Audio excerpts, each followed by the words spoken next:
Let's go back now to where things began in Minnesota. The problems in the Twin Cities with criminal justice there go much deeper than the George Floyd case.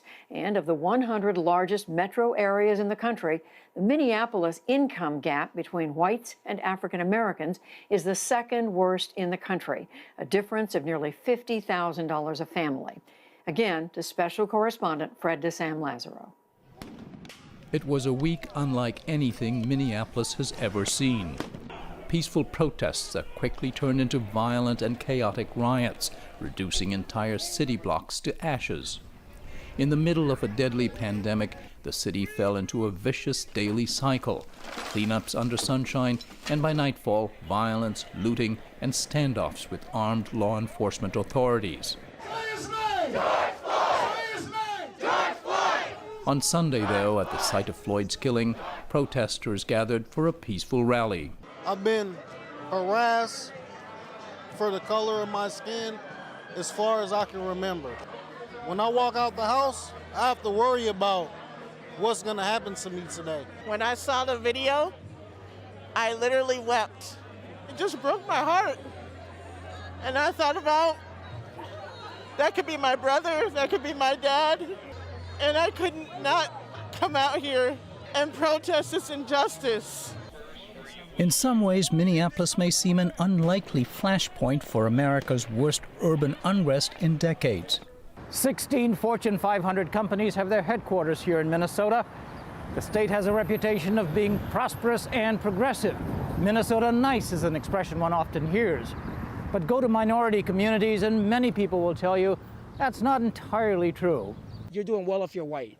Minnesota nice if you're white. Mike Griffin is a community organizer in Minneapolis. We need the leadership of this city, the leadership of the state, to really lean in on what are the structural problems that are making this community so angry.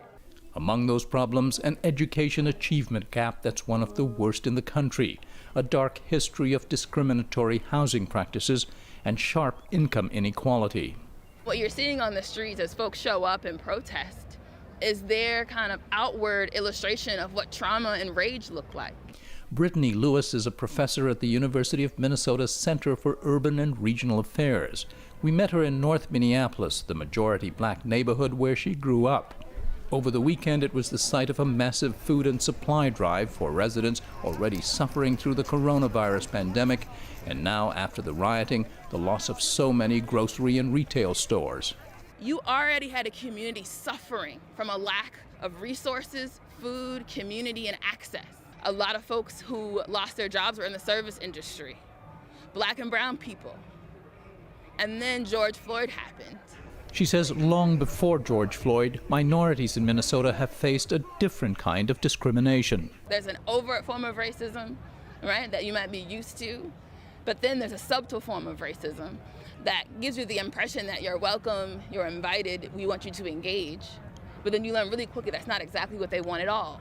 However, Lewis says the George Floyd killing highlights the most glaring and certainly the most raw example of inequality for many African Americans, the difference in how their communities are policed. 4 years ago, the Minneapolis Police Department put in place new policies aimed at reducing the use of force and requiring officers to intervene if they observe a colleague being abusive. So this is a cycle that we personally here have seen play out 5 or 6 times just in the last 5 years in Minneapolis. Tony Williams is a member of a group that wants to radically change the city's approach to public safety. He studied the relationship between communities of color and the Minneapolis Police Department. I think for those of us who have been following this history and the culture of policing here in Minneapolis, it's a watershed moment in terms of the community that's protesting right now is no longer saying that we think reforms are going to fix the underlying problems here. For young black men in Minneapolis, the fixes will have to go far beyond police departments. So we have an office here, and this guy came accusing us we can't be here. What office are you in? Don't worry about that. We don't have to tell you anything. I'm calling 911 now. Go ahead. One day after George Floyd's killing, a white man threatened to call the police on a group of young black men while they were all working out in their office building's gym. The threat of, I'm gonna call 911 for a black person, if you say that to a black person in America now, is essentially, to a certain extent, a death threat. 24-year-old Abdi Hassan says the situation quickly escalated when the man began taking their pictures. I think if it wasn't for him taking pictures, we would have never thought to pull out our phone and start recording, So as soon as he started taking pictures is when our phones came out. Hassan's colleague, 22-year-old Zach Ahmad, recorded and posted the interaction online. The video soon went viral, and the white man who had confronted them was kicked out of the building. I wouldn't say it's too bad, but there is some, racism that you face on a day-to-day. As a black person, you just learn to deal with those things and not, make a big deal out of them. But I think people should start recording these things so that one by one we can stop things like this from happening in the future.